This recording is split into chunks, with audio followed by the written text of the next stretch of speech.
help us. Mayor, there others have questions. I wanted to defer to them first, but I've been asking a lot of questions all along the way, and there's certainly more to learn with 900 pages of code in just one book. Yeah, all the other books, it probably triples. Councilman Peterson, just for the record, we wish you to put this on the as a presentation on Elmo, or I could describe it. You've got a graph that is just showing from 1958 to 2012 the number of pages in the code. Yeah, I wish it looked like that's upside down. So anyway, there's a lot of pages. So this is kind of the way I wanted to start, and I've been asking a lot of questions along the way. And so each of those points is a date of adoption in Gilbert. I actually had to leave out a couple points because I couldn't find out the page numbers to those code books, but I only stuck to the main book. I didn't put in the supplementals. If we added in all the supplemental books, we'd probably be even more exponential. But I did check with, I have a professor friend at ASU who confirmed it's exponential growth on the pages. So anyway, that's a concern to me. If you look, if we adopt this code, it'll be the single largest jump in pages in our history. So I understand that some of the changes are relaxing regulations, and I'm very grateful for that. But with 234 pages of new code, I think overall we're still looking at a net increase if we adopt as proposed. So I don't want to be on the side of increasing regulation. So I have some other thoughts, but the bottom line is I would like to see us go through the codes and remove anything that's not life safety or health safety, and then come back, and I think that would be an improvement. I wanted to speak to the issue of consistency. What we really want is consistent enforcement. So consistent code, that's nice, but the bigger the code gets, the more selective the enforcement necessarily has to become, which really means that we get different enforcement in different jurisdictions, and even within the same jurisdiction from different inspectors, and we experience that every day. As a builder, I do want to know that I can build the same house in Gilbert that I'm able to build in other places. I'm sure the concern, the one that I have, is that you can't fit a square peg into a round hole. But if the hole is bigger than the peg, you can. And the point is, as a builder, I'd be glad if Gilbert had fewer regulations than other municipalities, because I could spend more of my resources serving my customers and less on red tape. In fact, this would give me a competitive advantage in Gilbert over other jurisdictions. And that's the kind of consistency or inconsistency I can appreciate. It's like we have lower taxes here. That's inconsistent, but that's a bonus, not a problem. I still can know that if I can build a home in Tempe, I can also build it in Gilbert. Now, the flip side may not be true. You could point that out. Just because you can build it in Gilbert now, you can't necessarily build it somewhere else, and that's true. But it would be a pain in the other jurisdictions. And hopefully that would lead to pushback there, and we'd have reduction in regulation in the others. But we wouldn't be the source of the problem, they would be. So again, it would still be an advantage, competitive advantage for Gilbert, so I think that would be better. Bottom line is I think it's time that we reduce regulation rather than continue this trend. That doesn't mean we need to throw the baby out with the bathwater. We've already set a precedent in Gilbert, I think, on focusing less on non-life safety issues. I talked with Larry Taylor, our building official here tonight, and in Gilbert, for example, we do not have a residential lath inspection like they do in other jurisdictions. The reason is that there's no life safety issue related to it, so we don't do it. I would like to take that line of thinking to all our building codes and regulations. So my suggestion would be to direct staff to review the 2012 codes and remove anything from them that doesn't relate to life or health safety. Councilmember Peterson, this is discussion. We're not voting, and we'll give direction in a few minutes, but I was anxious to get your comments because you are in the home building industry, and so that's very helpful. and I don't want to be, well, a summary statement is, and it's one reason why I asked Larry how many amendments we have and how many have we had in prior years. What I'm hearing is that you would be in favor of adopting the 2012 codes, but a lot of amendments so that a lot would be taken out. So there's a point where we're saying we're adopting the code. So if builders, if those from outside the community, we're looking, even from an insurance standpoint, we're looking at Gilbert, we would still adopt the codes, but we might be the community that would have more amendments than any other municipality. Is that a fair assessment? Yeah, I think it's good to start with the same baseline, because the thing you don't want is to be surprised. I'm building in Gilbert, all of a sudden I can't build something, I can build somewhere else. We don't want to be on that side of the issue, for sure. If we use the 2012 as our baseline and simply remove things that we don't think are appropriate or are overburdensome, then we're never in that situation. We know that whatever regulation we have here will be less in all regards, and that'll be better for our businesses. Thank you. It's more, but that more doesn't always mean more restrictive. So some of those more or less restrictive codes are changing the codes to be less restrictive. Yeah, fair point. Thank you. Councilmember Peterson?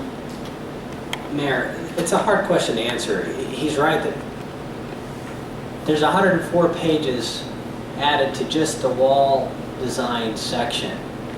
So, but that still leaves 130 pages that are added for other things.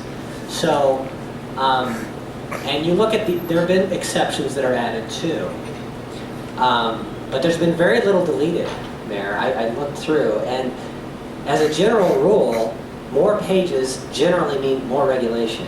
And in a society where we believe all political power is inherent to people, and government only has the power we give it, if there's no law against it, it's legal. So you don't need to write a code to say something's allowed. You can delete the code. So as a general rule, more pages means more code. And the other point I'd make about the pages issue is it's still more to know. There's still more pages to read and understand and have to process, and that's work for businesses who have to apply it. So I did want to give the one answer about overreach. It was a great question. I'll give you one example. There's so many, I can't think of them all, but one of them that it's often bothered me is you have to provide a convenience outlet near the condensing unit outside your home. What is that for? Well, it's just what it sounds like. It's an outlet that's for the convenience of whoever may service your unit. Okay, that's great. Can you not bring an extension cord? Well, maybe you're going to pay more for your service because you had to bring an extension cord or not. But in the end, did you pay more for the outlet or for the extension cord with the guy who came and serviced it? I don't know. Why are we making that decision for people? Let them decide. It's not going to kill anybody. It's a decision we can leave to the homeowner. But that spirit of activism into what's best for consumers is throughout the codes. And it doesn't necessarily have anything to do with safe or not safe. It's somebody's viewpoint on a better way to do things. And I just really don't think that's appropriate. Let the guy who has to pay the mortgage be the one to decide on those issues. It's the way I see it. To Councilmember Peterson, I'll just use an example of a question. We don't know how many codes because they're not numbered, and so I'm going to randomly pull out of midair and say there's 1,000. Maybe type the number of pages, and I realize many pages have many, but if there's 1,000 codes, and we took that approach of Councilmember Peterson to identify those that don't deal with safety, and they become more voluntary, maybe like the green codes. And it could be both to Larry and to Councilmember Peterson. What approach would we take to identify those? And would we have town staff do it, or would you recommend having some of our stakeholders who've been involved? How would we determine which codes, in a sense, would become part of an amendment to either put them as voluntary or change them or just eliminate them? Mayor, I think a lot of the people that he listed earlier that have been talked to, if they were given the task of, we have to decide a policy decision. I know what my preference is, but if we could direct them to remove anything, go through the codes as a group and remove anything that is not life or health safety. We've got experts that I think would help with that. So, Well, I don't either, because builders they'll take the margin. I mean, that's how business works. Am I wrong, Victor? The way the economics work on something like that is, I would like to take the margin. But what happens is, if the costing decreases for everyone in the market, competition forces us all to lower our price. We don't have a choice, because somebody else will just drop it a little bit so they get an edge on me, so they sell more homes. And then I'm getting beat out, losing my market share, so I have to drop too. And as long as you don't pick one group that has an exception and doesn't have to pay it, if the whole industry has a cost savings, it's going to end up translating to lower prices, because we don't have a choice. We don't set the home price at whatever we want. If we could, we'd raise it, but you have to compete with others, so that would force it down eventually. So Mayor, I would be willing to accept sort of a temporary adoption if that included going after what I would call the low-hanging fruit that's clearly not life safety. And that would be to repeal the IECC as one of our adopted codes. Certainly not adopt the IGCC, so that's Energy Code and the Green Code. But we could also strike the chapter on energy efficiency in the IRC book, chapter 11. And anything else is just obvious. If we could do that, I think that would be progress, because right now we do have an energy code.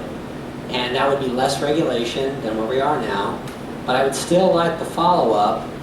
Now, again, we're adopting codes. We should be willing to take responsibility for what they are. And I've heard a lot of advice, and it's good advice, and hopefully I'm learning, but that we should stay at the policy level. And when we say we want to limit our codes to life and health safety, I think that's a policy decision we can make.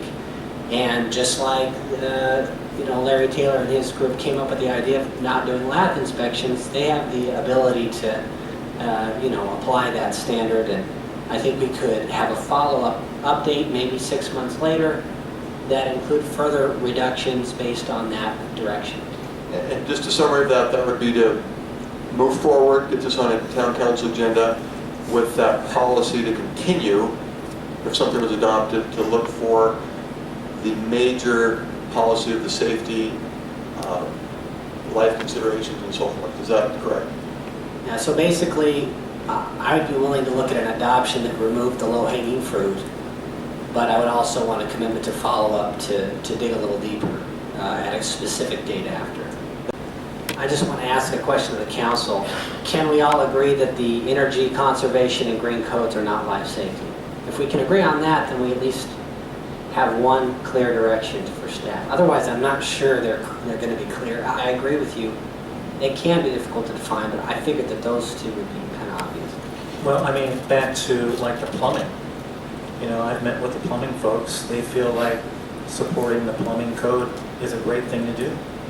I mean, I'm not sure how much life safety is in plumbing per se, but obviously there's techniques and processes and innovation as relates to the material that's used, different, whatever, and some of it is life safety, but some of it is actually probably more functional and so forth. That's health safety. So if your plumbing fails, you get disease and stuff. So that would fit, but it's health safety. So life and health safety. Larry, can you go back to the PowerPoint presentation and the slide near the bottom, and this just go back to what you brought up, that one right there. So the last one, International Green Construction Code as a voluntary code. Councilmember Peterson, does that recommendation, and where you said, do we all agree on that, is that what you meant? Do we agree that it can be voluntary and not mandatory? I would rather not adopt it at all, but and I would like to strike. We currently are under the IECC, so if we strike the IECC and the IGGC and anything in the other codes that reference those or deal with the same issues, I think that'd be an improvement. I don't think we'd be striking anything that's life safety. So of the 9, you'd be okay with 7, but take 2 completely out, not even have them as optional. That's my preference. Okay, and